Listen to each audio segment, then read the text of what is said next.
తెలంగాణ. మీకు అందరికి ఆకలి అవుతుంది అనుకుంటున్నా, మీరు గట్టిగా పిడికిలు బిగించి జై తెలంగాణ. నేను ఒక వలసల పాలమూరు జిల్లా నుంచి వచ్చాను ఇక్కడికి. నా పేరు ప్రత్యూష రాథోడ్. నేను ఒక గిరిజన బిడ్డని. సేన్ రామ్ రామ్ భియా, జై సేవాలాల్, జై సేవాలాల్. అయితే ముందుగా నేను ప్రతి ప్లాట్ఫామ్ మీద నుంచి కేసీఆర్ గారికి ఒక చిన్న థ్యాంక్స్ ఇక్కడ నుంచి సెండ్ చేద్దాం అనుకుంటున్నాను. నేను ఈరోజు ఒక గిరిజన బిడ్డ కాబట్టి సార్, ఇక్కడ 80% మంది, ఎంతమంది మీ పేరెంట్స్ రైతులు ఉన్నారండి ఇక్కడ? ఒకసారి చేతులు ఎత్తండి. రైతు బిడ్డలా అందరూ? ఇక్కడ అందరూ రైతు బిడ్డలే ఉన్నారన్నా. అయితే కేసీఆర్ గారు నిజానికి మా గ్రామాలలో, మా తండాలలో చదువు అనేది మాకు ఒక డ్రీమ్లా ఉండేది, విద్య అనేది ఒక కళలాగా ఉండేది సార్. గురుకులాలు ఎస్టాబ్లిష్ చేసి మాలాంటి వాళ్ళు చాలా మందికి ఈరోజు ఎడ్యుకేషన్ ఇచ్చారు కేసీఆర్ గారు. దానికి చాలా చాలా థ్యాంక్స్ సార్.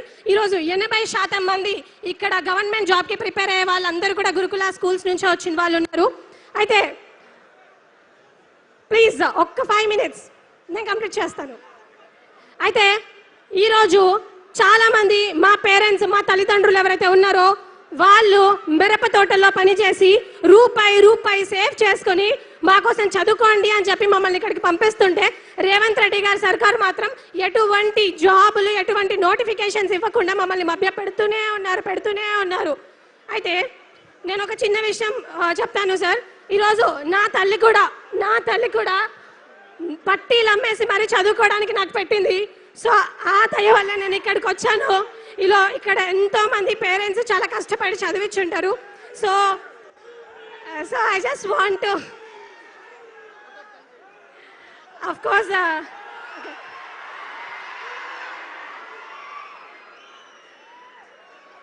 ఈరోజు కాంగ్రెస్ ప్రభుత్వము ఇష్టం వచ్చినట్టు జీవోలు తీసుకొచ్చి విద్యార్థుల గొంతు కోసే విషయం అందరికీ వాస్తవమే.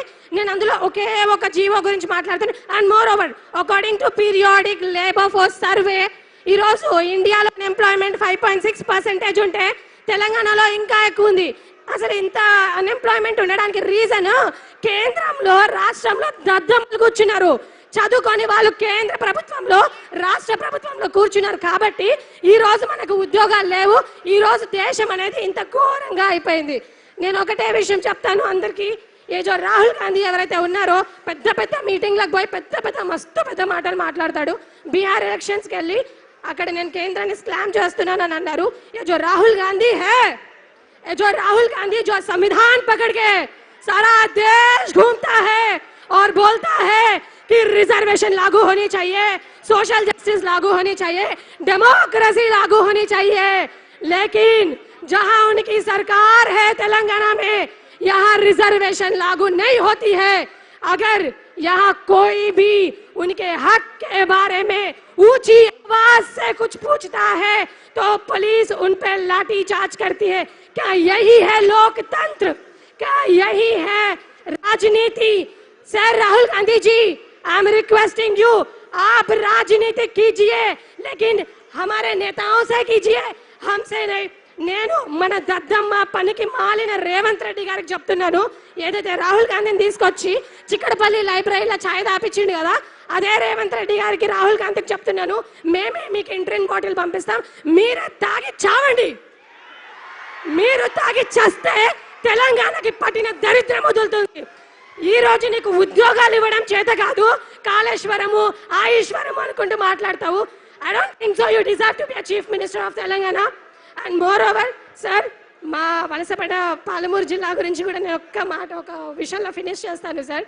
అండ్ నేను స్కూల్కి వెళ్ళే టైంలో sir literally there is no proper road, there is no water facility. But మా సీనన్న ఇక్కడెక్కడ కూర్చున్నారు, గ్రేట్ థ్యాంక్స్ టు సీనన్న. సీనన్న లేకపోతే నిజంగా నాలాంటి విద్యార్థులు చాలామంది చదువుకోవడం ఇబ్బంది అనిపించేది సార్.